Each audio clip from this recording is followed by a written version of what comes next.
What's good, Joe? Um, so I'm gonna just jump right into it. I am one of the people who don't like to be wrong. Um, but I can also admit when I'm wrong. And you know, for starters, I just want to say, shout out to the Bears for being on like what's that? I think a 3 or 4 game winning streak now. This is kind of weird to say, but the Bears are they started out 0-2, was looking kind of shaky, but now they didn't. Now they 4-2. It's been like a month winning streak. Like this is kind of crazy. I'm not throwing all my eggs in one basket just yet though. But back to my original point. Um, I'm not one of those people who like to admit when I'm wrong. I'm not gonna lie, but uh, I was wrong. I was completely wrong. I was really a big supporter of Justin Fields when he was on the Bears. And I'm gonna explain why before I get to my original point. Um, so in my lifetime, the Bears, the only quarterbacks I vividly remember was Rex Grossman from the '05 Super Bowl team, Jay Cutler, Kyle Orton. I'm missing one. What was his name? Shit. There was somebody else after Kyle Orton. I forgot, but he was kind of balling out for a little bit. And then we obviously remember like the Mitch days. Nick Foles was in there for a little bit. And then you had Justin Fields. Now, as if I've named out all those quarterbacks, from an athletic standpoint, I'm just talking pure athleticism from my own two eyes. Justin Fields was probably the most athletic out of all those quarterbacks.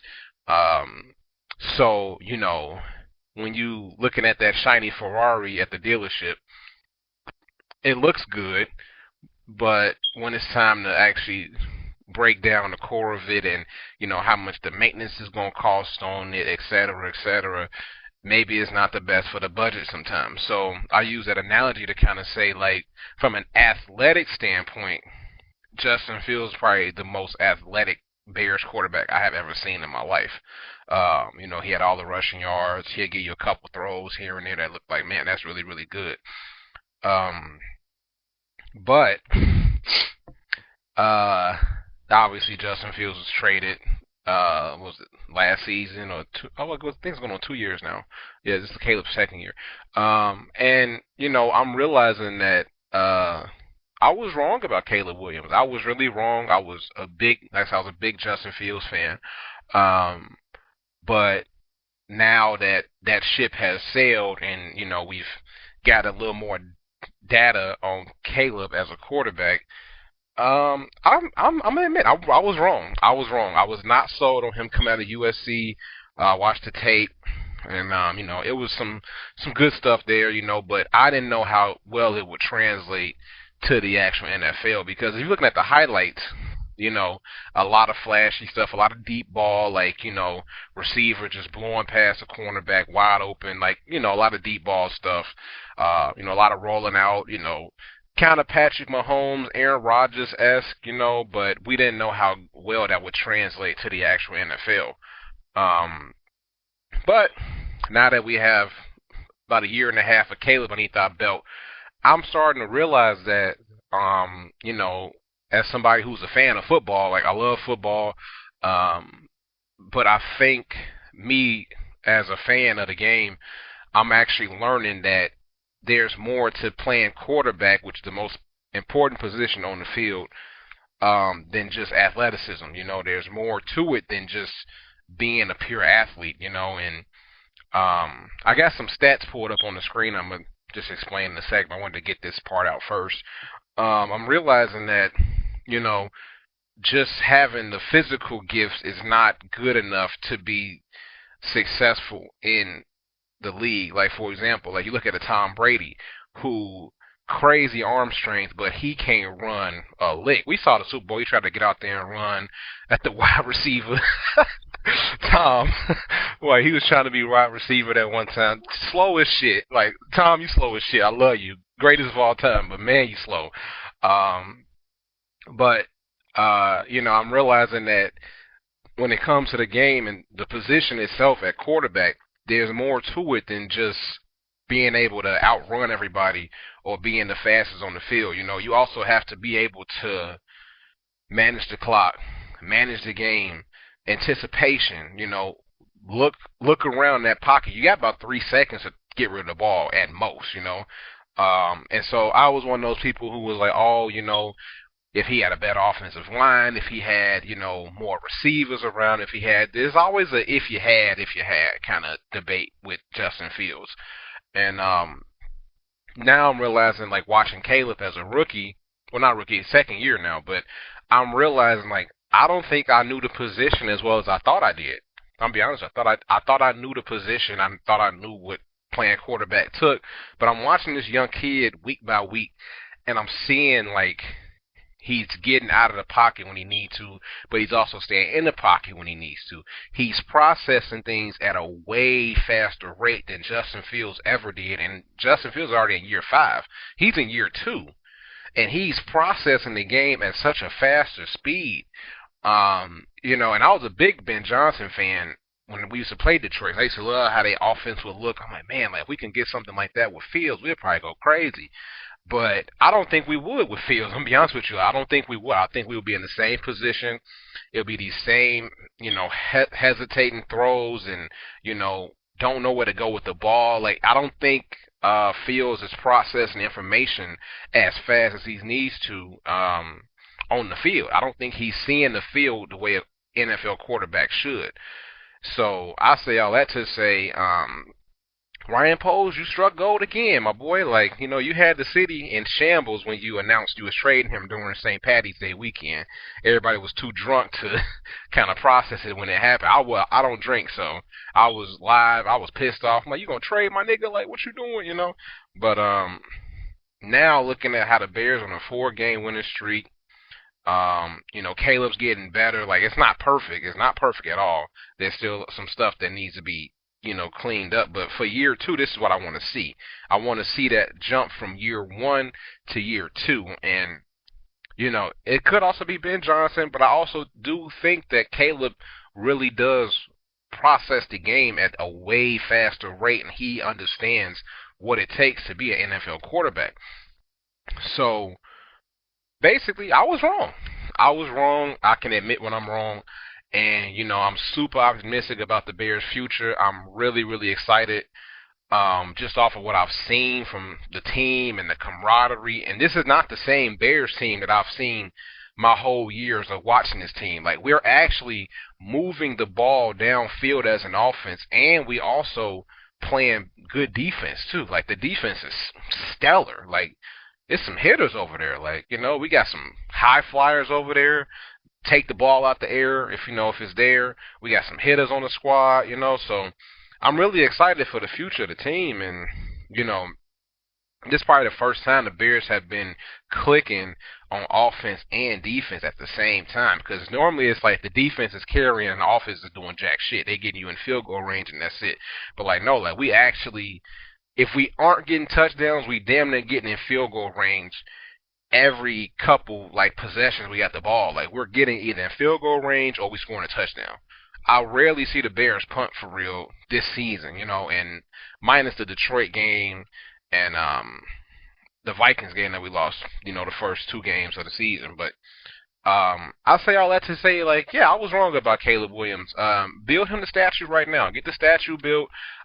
This kid is phenomenal. Like, he's really, really good. Like, I'm sitting there watching, like, just watching, and I'll be trying to tell the homies all the time, like, yo, like, he's good. Like, I know he's a little quirky, and, he's an acquired taste for a lot of people because of, he's younger, he, no disrespect, but, like, he paints his nails. Like, a lot of people, I don't have a problem with it, but a lot of people, they don't really respect that. But I feel like, Dennis Rodman painted his nails, dyed his hair, and he still will get you 25 rebounds. Nobody said shit. So I don't understand why we making a big deal about what he decides to do in his personal time.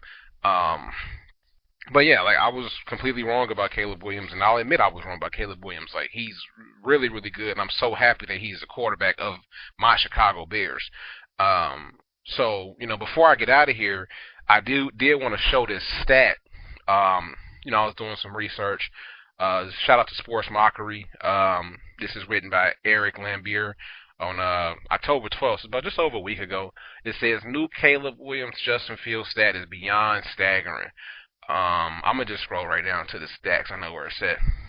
Um, so yeah, this is kind of reiterating my point. It says, in hindsight, Poles made the right decision. It is already apparent that Williams is the superior passer, which is correct. He processes faster than Fields did. True, I just said that, and has already started mastering the difficulty of playing from the pocket. And that was one issue that Fields has. He still haven't. He doesn't know how to play within the pocket, because you notice as soon as the pocket collapses, first thing he's doing is he picking the ball up and he's running. And if that's how he sees the game, that's him. But that's not going to win football games.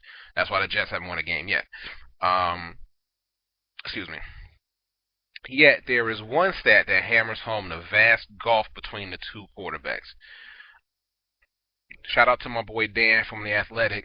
I don't know how to say his last name, so that's why I just said it like that.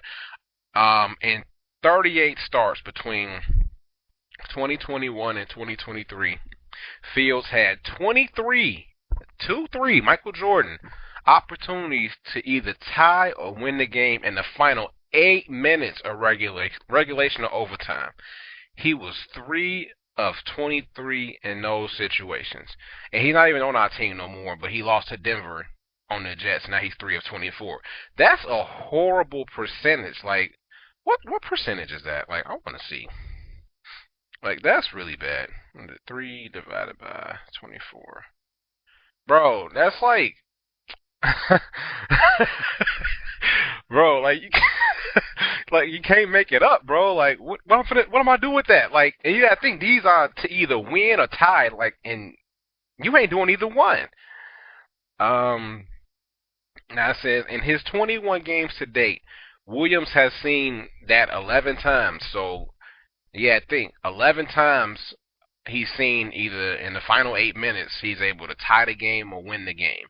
He's 4 for 11, which that's just under, like, I think that's either like 40% or just under 40%, which is way better than whatever this number was. I don't even want to do the math on that. Like, that don't even sound right. 3 of 23, that's like, shit, oh my God, that's horrible. Like, if you, like, basically, if you was an NBA, you 3 of 23, go ahead and hang it up. You're not making it to the playoffs. You gotta go for that high draft pick. That's how bad of a percentage that is. Like 3 wins out of 23. Sorry, 3 for 24. I'm lying. So like when you see stuff like this and they really break down the science of it, it makes you kind of think like, sometimes like athleticism and potential to be good is not as good as already having all the skills, knowing what you need to do when you show up to work, and being able and willing to learn week by week and grow as a quarterback. And that's with not just being a quarterback, anything you do in life. Like, you got to be coachable. You also have to be willing to sit back and take criticism and know where you kind of messing up at and correct it. And that's how you become great when whatever you do. Like, a lot of people can practice, but like, if your brain is not wired to be able to retain this information and put it into your craft, then you're gonna end up 3 and 24. Like, as far as like, and this is like crucial as a quarterback. Like, this stat right here is so crazy because like that means you're not even winning at all. Like, and that's why the Jets are 0-7. So basically, to sum up this video, because I don't want to, like, I could rant for an hour or 2 hours about this topic, but I'm gonna just sum it up. Caleb is definitely the way far superior quarterback, like way far. Like, it's not even close. Like, if you just look at the stats, it's not even close. Like, like real quick, I think Caleb probably already got him beat as far as career stats. Let me see. Let me see here. If he ain't got him beat, he's close. Let me see career stats. So right now he's got 4,892 yards, 29 touchdowns to 9 interceptions, 89.1, and this for his career, 89.1 QBR, or total QBR rating. So if you look at that, and you got to think, last year he took a bunch of sacks too. So if I do this same thing and I go over to Justin Fields, right? Boy, this is oh my goodness. Um, so mind you, this is for the career now. 61% completion rate. Caleb's is about this. I'm sorry, hold on. Caleb's at 62.1%. He still got him beat on the yards. I don't know if this is like passing yards or just overall accumulated yards. Because if this is 8,625, you got to take off at least a stack of that because he's ran for a shit ton of yards. Which is, so he has 8,625, but also he's in year 5. Caleb has 4,000. He has just under 5,000 yards, and he's gonna break that this season for sure. Um, he has that in literally just under like 2 years of playing NFL football. Um, and then let's see, average yards 6.5 for Caleb, 6.9 for Justin, 49 touchdowns for Justin, 29 for Caleb. 31 interceptions, bro. Like that's some like this is not. These are not good stats. Like these are not good stats. I'm sorry. These stats are horrible. 49 touchdowns, 31 interceptions. Whereas Caleb is 29. He yet to throw 10 picks in 2 years. So if you did the calculations on this, with if by the time Caleb reaches year 5, this number may be like in the 80s or the 90s, and this number may be like I don't know, because like basically he's 20 off of each one, and he's getting more touchdowns than he is interceptions. 89.1, 84.6. Like so, you see, it's just like one is on the incline and one is on the decline, and it's really bad. So I say all that to say like, shout out to Caleb Williams. Shout out to Justin Fields. Shout out to Ryan Poles. He made the right choice.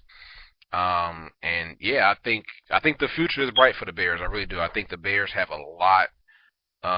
They have a lot in they have a lot in store for themselves. And I'm not gonna put on my eggs and be like, oh, we're gonna win the Super Bowl, we're gonna do this and that. But I do think that I had to come out here and just kind of admit when I was wrong. I was wrong. Like this nigga cold. Like he cold. Like so. You know, if you agree with me or disagree, you can leave a comment below, like the video. This is just something I wanted to rant about and just put on my YouTube page. And like I say, let's just have a debate. Let's talk. Let's see what we get. And go Bears. Go Bears. And let's just keep rooting for positivity because it's been a long couple years, boy. I've been watching these motherfuckers for a long time, and this is the first time I've been seeing some real progression. So let's keep that momentum going, y'all. But it's been your boy Free Smoke Mac. Appreciate y'all always, and y'all take care of yourselves, man. I'm out. Peace.